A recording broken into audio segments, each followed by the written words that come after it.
This is the Press Play Podcast, brought to you by Real Resilience.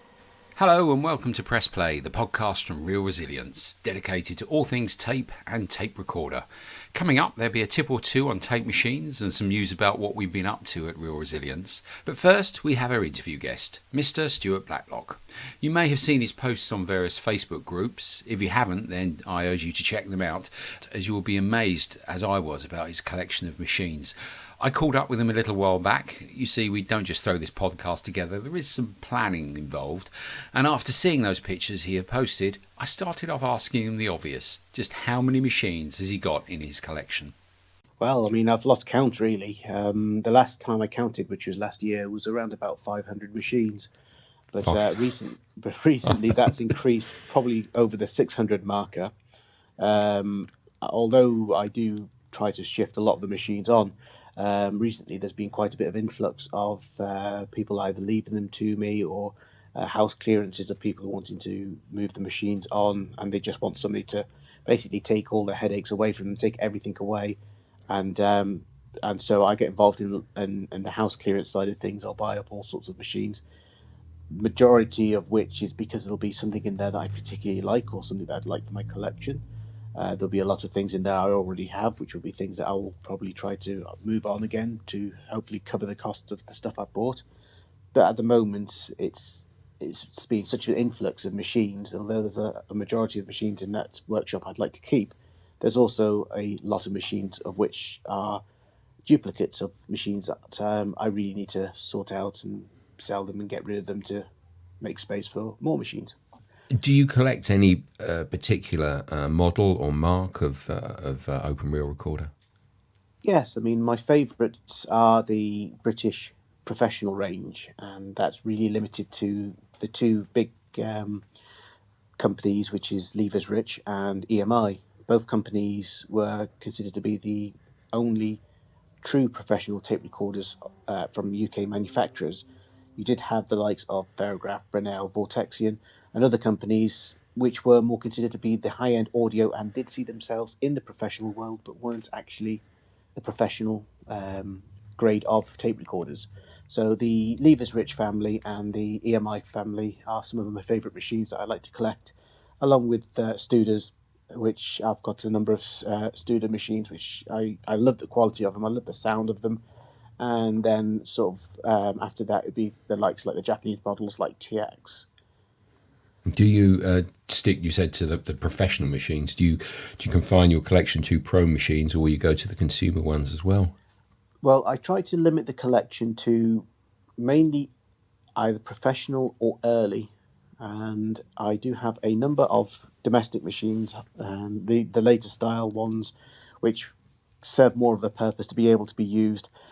And the domestic machines would make up a smaller proportion of my collection, unless if it's of the early 50s. Some of the early 50 machines are ones that I like to collect.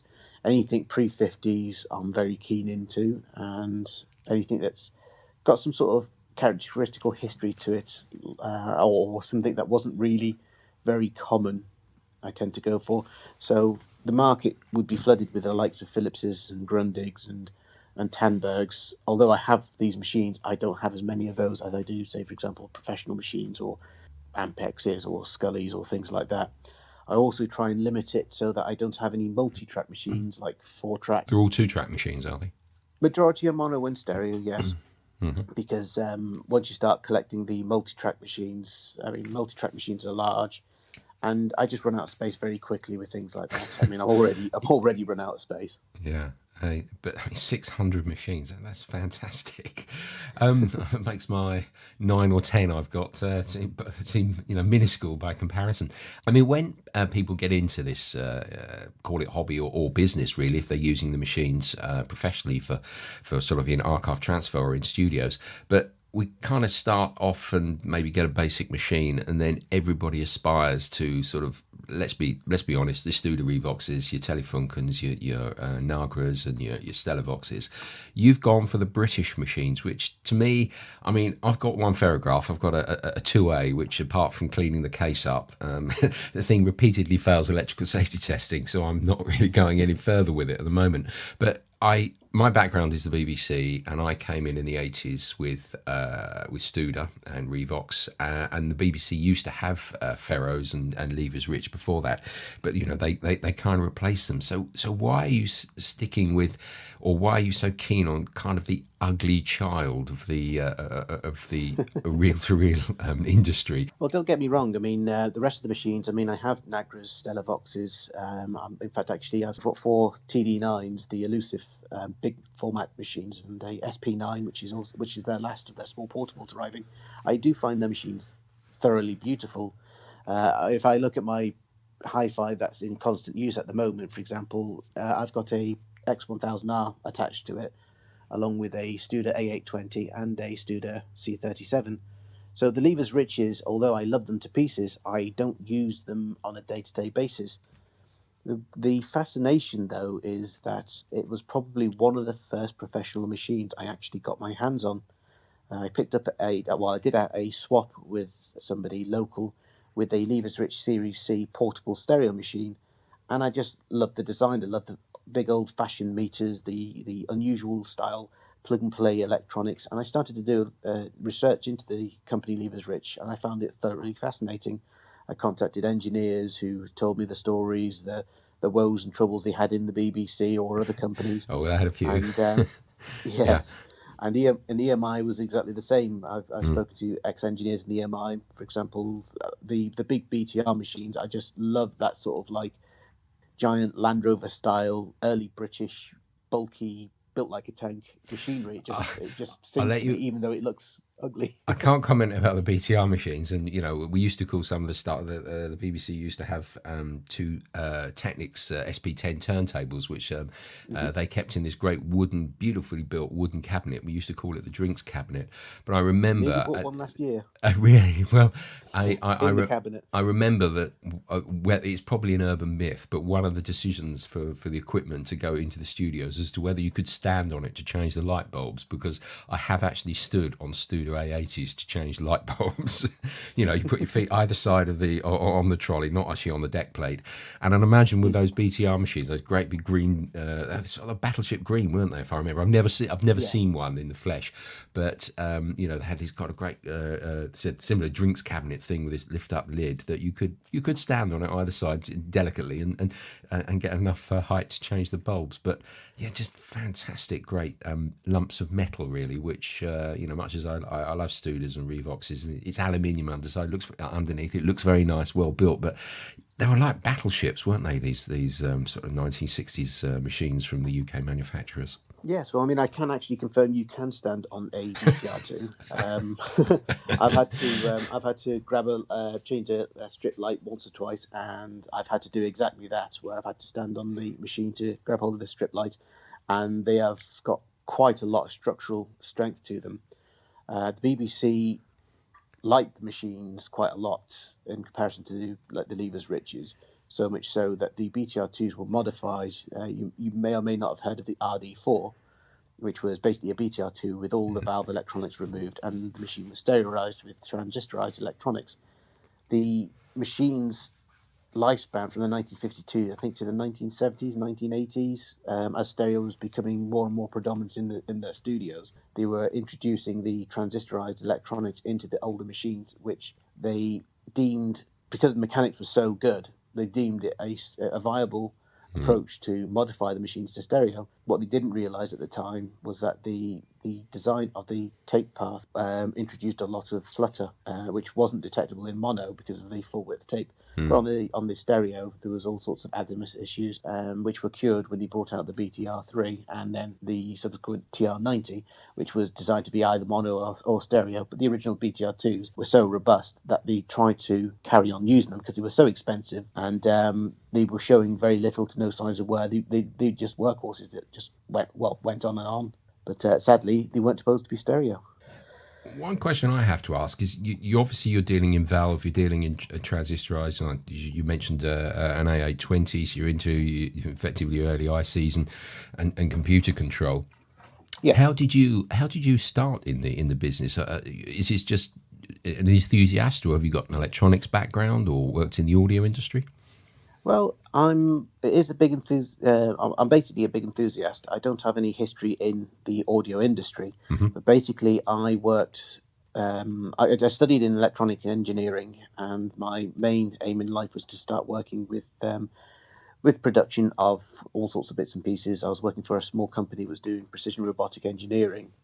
Unfortunately, that company went under, and at the time there was only a computer repair shops going, which at the time was pretty big. It's fading away now. The sort of like the popularity of owning a computer repair center because of the cost of the machine now aren't viable to have repaired.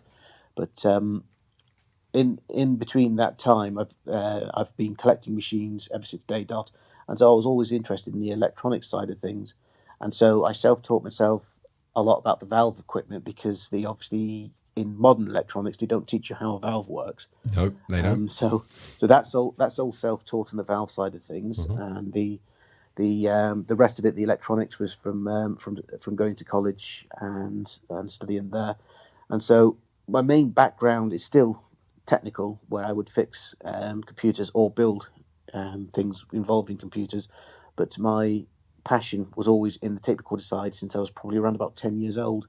Was when I started to really start collecting machines.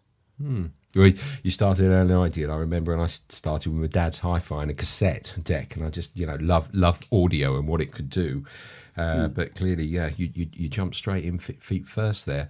And I was just thinking, you said you were valve and self-taught. Maybe I should get in touch with you about my Faro 2A, which I said I'm completely transistorized electronic training onwards, and valves of something that, frankly, frighten me to death sometimes when I know about the volts that are flying around inside some of those units.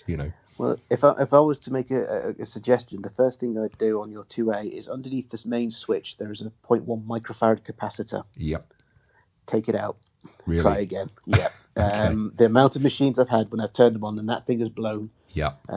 Most of the other components, the TCC capacitors in there and stuff like that, are usually fairly okay, but that particular one over the switch, and there's 240 volts on that switch, I believe, and that can cause mains issues, trip issues. Right. But yeah, I'd take that one off first and then start again Well, and see how you get on with that one. And if you've got a Faro 2A out there's a tip for yourselves if it's not working. Actually, mine was it's typical. It was just a lady rang me up and said, I've got this machine. It's my husband's. We've got these tapes. It's my husband's passed away now, and I want to get rid of it. I gather you're interested in these machines. Do you want it? But it's typical thing. It's full of spiders. It was full of cobwebs. Been in the garage for I don't know, donkey's years, and I've only got round to working on it because it keeps getting bumped down to the back of the queue because things like B77s and A810s, and I've got a Tascam 32 in at the moment. I'm working on those. Press Play, the Real Resilience podcast, dedicated to all things reel to reel. Now we'll come back to Stuart in a little while to continue our conversation, but right now I wanted to let you know that Real Resilience has a website.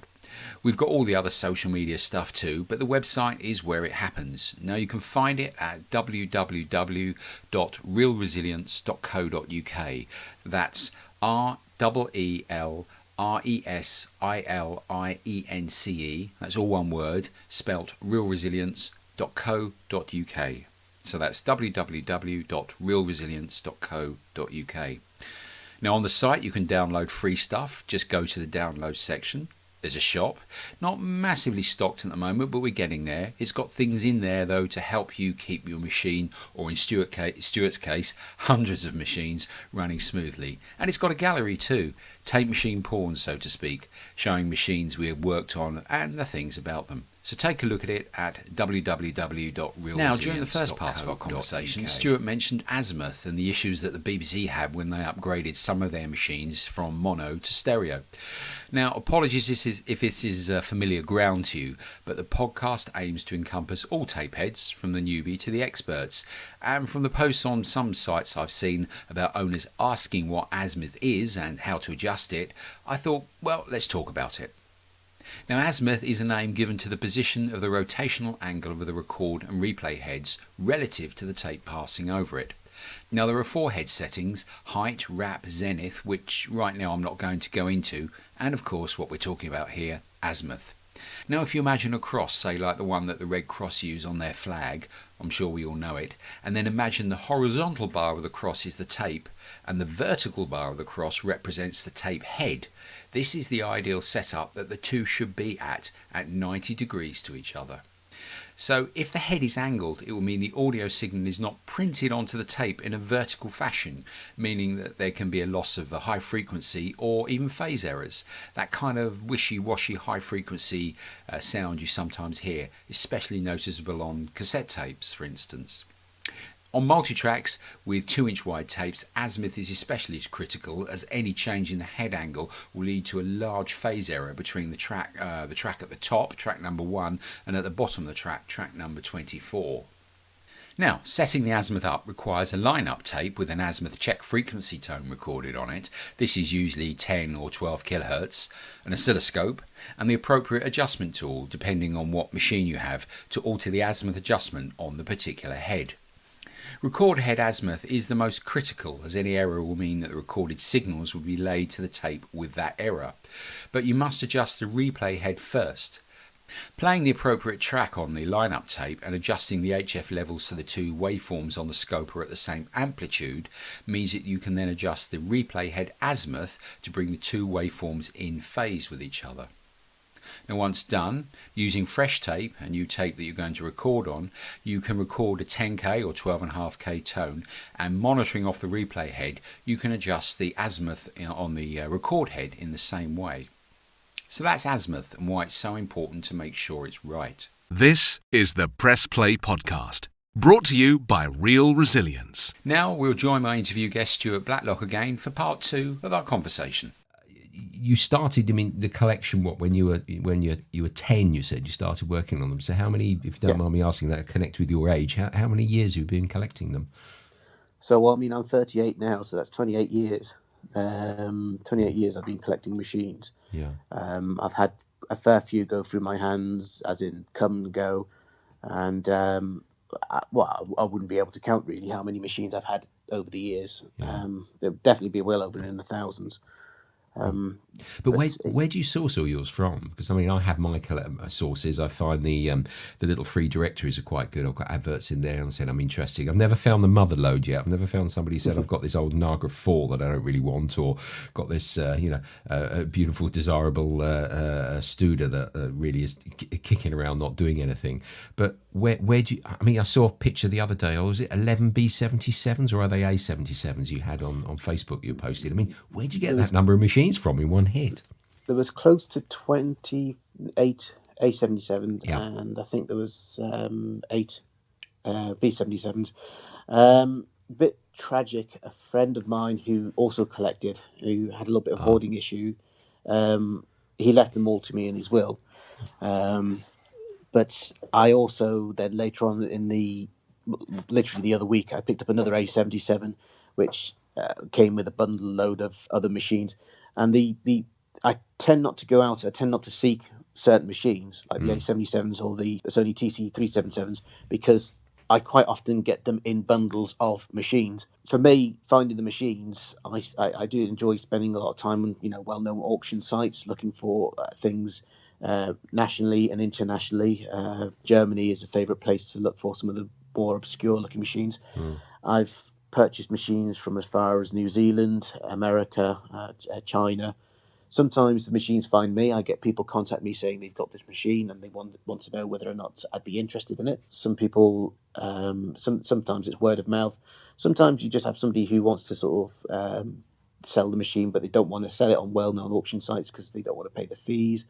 And it's literally, I think when I'm proactively looking, it's on the well-known auction sites, but the majority of the rest of the stuff usually finds me. Do you seek the machines out, do them up and sell them on, or do you have people come to you and say, I've got this, it's been in the family for years, it's never been used since the 1970s, we've got the kids used to play with it and record their voices on it, could you fix it up for me? So is it, do you take sort of private commissions? So there's a bit of all sorts, really. I mean, these I do get machines sent to me and they ask me whether or not I can fix it for them.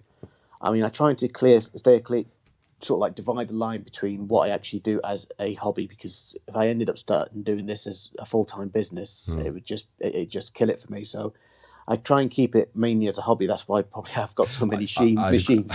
I'd agree with you there that sometimes when your hobby become a business, it can, as you say, it can kill it. It can be a chore, really. Yeah. I mean, it's part of my income because that's what I do. It's professional audio. I build recording studios, radio and TV studios, and I love tape machines. Ever since I'm BBC trained and worked on them in sort of late 1980s onwards, and I do take them on as an income. But you're right; it could be a fine line as I've got this machine to work on, and I don't really got any love for it, or it's a slog, and I've had those before. Do you get the I brought this machine to you, the heads are okay, sort of, it's almost like a fingers crossed that it's not going to cost me much, where you look at it and think, well, the rubbers are gone, it needs recapping, probably the heads are shot, in spite of what they say. Do you kind of get that? So, yes, I do get a lot of people who contact me saying that they have a machine for sale. It worked the last time they used it, and they can't see why it doesn't work anymore. And they usually ask for gastronomical silly prices because somebody on eBay is selling one at that price. And quite often I'll be honest with them. I'll say, look, for example, if it's a Ferrograph Logic 7, I'll say, look, if you haven't used that machine in over 20 years, the chances are the rubber's gone. The chances are the heads need lapping. There's a possibility the caps need to be done on it. I've got 5 here. I'm not particularly looking for any more, so the price I'd offer is very low. As for people selling them for a lot of money on the international sites, I've seen those, and I've seen the same people advertising it for the last 12 months, and they've never sold them. These machines aren't worth huge amounts of money, and if they want to sell it to me, they can do. If they don't, they don't. If I do buy something that I've already got, it will usually be to use that to make my own machines better, to then sell off what I don't want to hopefully pay for what I've purchased in the first place. But yes, you do get a lot of people. Sometimes it might be genuine, where they honestly don't know, it's working or not. But sometimes they say, they don't know if it works or not. It should work. I've also got this big box of reels of tape, but I can't test it. It's like, well, if you've got the tape, and you've got the machine, and you're telling me you can't test it, alarm bells ringing there. So I'm trying to think. The last machine I had like that was probably a Ferrograph Series 5 stereo, where they said to me they'd lost the mains lead and they couldn't test it, which is usually a feasible thing. And because it's more of a collector's item rather than an actual working model, I made them an offer. I was quite keen in the machine. I made them a good offer. They accepted. And when I got it here, it turned out to be working fine. Really? But I've also had the similar stories where you've got them here and the heads are completely shot. Yeah, I know that. You get the lid off and you think, what are you going to find under here? Yeah. Are people being realistic about their prices that they're either expecting to buy the machines for or sell them for? What's your take on that? See, that's a tricky one, because you've got people out there who have a look at sales prices, and they'll see, for argument's sake, we pick a sought after machine like a TIAC X2000R, very pretty, one of the last machines, very fancy looking. People will ask up to £2,000 for one of those machines. So is that a fair price or not? Well, it depends. Has that machine been tested by an engineer? Are those heads new? Has somebody just seen the price and they've just put it on eBay and they've got no idea at all, and they've said it's working? That poor person who purchases it finds out, for example, the belts are gone. So it's all sort of retrospect. If you're an end user, home user who's bought a machine or got a machine, that inherited a machine, and they're trying to sell it, they've got to be realistic. They haven't tested it. They don't know how to test it. They shouldn't be asking big bucks money. If it's somebody who's got the machine, stripped it down, nut and bolt, replaced the heads, replaced the brushes in the motors, realigned the heads, done all this work and everything like that, then yeah, you probably are going to end up spending $2,000, because people can spend weeks getting these things working. Finding the spare parts is very difficult. So if you wanted an X2000R, for example, with new reel motors in it, I mean, the reel motors alone, I think you can still purchase them from China, will cost you around about £200, brand new. The heads will set you back around about £300 for the set, and I think you can still get them from a couple of sources in China. So you can, immediately you've got about £500-600 worth of spare parts people will put into these machines. So when it comes to something like that, it's sort of like, yeah, it is fair to ask a big price because you're putting so much work into it. But it's distinguishing between who's asking a fair price for the work they're doing and who's asking a fair price just because they saw somebody else trying to sell it for the same price. In closing, I ask one question which might put the cat amongst the pigeons with this, but is there one particular mark, model that you wouldn't touch with a barge pole, or you just hate? No thanks, I hate that particular machine. Put you on the spot. It's there's a number of machines that I probably wouldn't want to touch because they're not my cup of tea. It's tricky to say a machine is good or bad, like you say, Catamount, the pigeons and stuff like that. I'm just trying to think. I've never been too much fan of the sort of later Ampex machines, despite how good they may be. A lot of people rave on about the ATR 102. I've had plenty of opportunities to purchase one. The aesthetics of them, I think, they don't fit my sort of like my interest. So I have a lot of people tell me that you should. How can you say you've got a collection if you haven't got the best machine in the world? And I say, well, I have got the best machine in the world as far as I'm concerned. It's a Studer A820, and nobody can tell me any different. But like you say, it's putting cat among the pigeons, and it all boils right back down again to choice of sound, how things sound and stuff like that. What kind of distortion you want? Yeah. Yeah. So I on Ampex, I have a lot of earlier. I have the Ampex 300s and I have some of the 600s. I have the early big bulky valve machines. After that, I just don't really like them. The aesthetics of them, there's just something about them that I don't really like the newer style. And like I say, the ATR, it was just it was ugly to me. We could have some people listening at this moment who'd be going, but each to their own. Exactly as I said earlier. What kind of distortion you like? Yeah. I won't deny the ATR is one of the best machines to come out of America. Yeah, definitely. It is definitely one of the best machines to come out of America for sound quality and stuff like that. But you'll tend to find it is mostly the Americans who like those kind of machines because it's tuned more to their market. Where you'll find over in this country in Europe, most people swing to Studer, and Studer basically ruled not just Europe and the UK, but a lot of the world with their machines. They weren't sort of like, they're not found world over because they were terrible machines. They were found world over because they were one of the best machines, one of the most reliable. But reliable, I think, is what you've hit the nail on the head there. But they were reliable.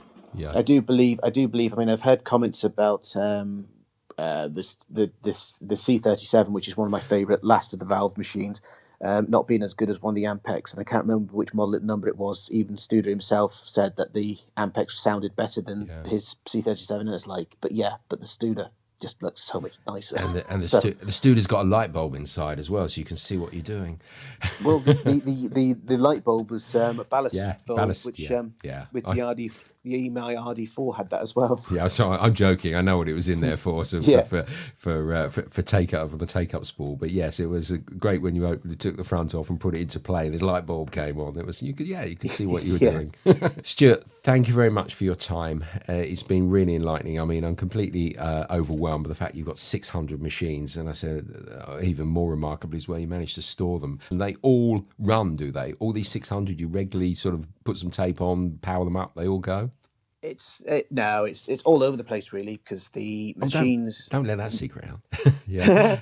No, I mean to keep that volume of machines up and running would just be near to impossible. I mean, some of them are just literally kept there for spare part reasons. Sure. So literally half the fun of it is, like, for example, I mentioned earlier, I've got an X1000R in front of me at the moment, which is actually running in front of me at the moment. It had the failing belts, all the internal parts where all the grease had gone solid inside. It was not working, so I fixed that up. I've put these machines on the shelf, and then 12 months later come to turn them on, and it's seized up again. So it's sort of like to try and keep 600 machines up and running, I couldn't do it. I just physically couldn't do it. I think you need to open a museum and have a staff there to keep them going. Yes, But, it really would be nice to be able to get a museum up and running. And Yeah. I was part of a small museum some years ago called the Bioscope in Paynton. Sadly, it had to make way for a Lidl's shopping market, but that's progress. But I do. I mean, if there was enough interest in Devon for a museum, then we would have a museum. But I think what we need to do down here is to build up so it's not just recorders, but televisions, radios, all sorts of electronic items to make the museum more appealing to the mass market rather than the select few. Stuart, thank you very, very much for your time. It's been a pleasure You're to more talk than to you. welcome. And please stay in touch. All right, take care and enjoy the tape machines. Thank you very much. Speak Thanks to you a lot. later. Find Real Resilience on the web at realresilience.co.uk and on our Facebook page, Real Resilience. My thanks to Stuart Blacklock for that fascinating interview. He has a website too, and it's well worth a look. That's vintagerecorders.co.uk, and the Vintage Recorders bit is all one word. There's no hyphens in there. And he has a wanted section on that site too, looking for particular machines to add to his collection, so maybe you could help him out.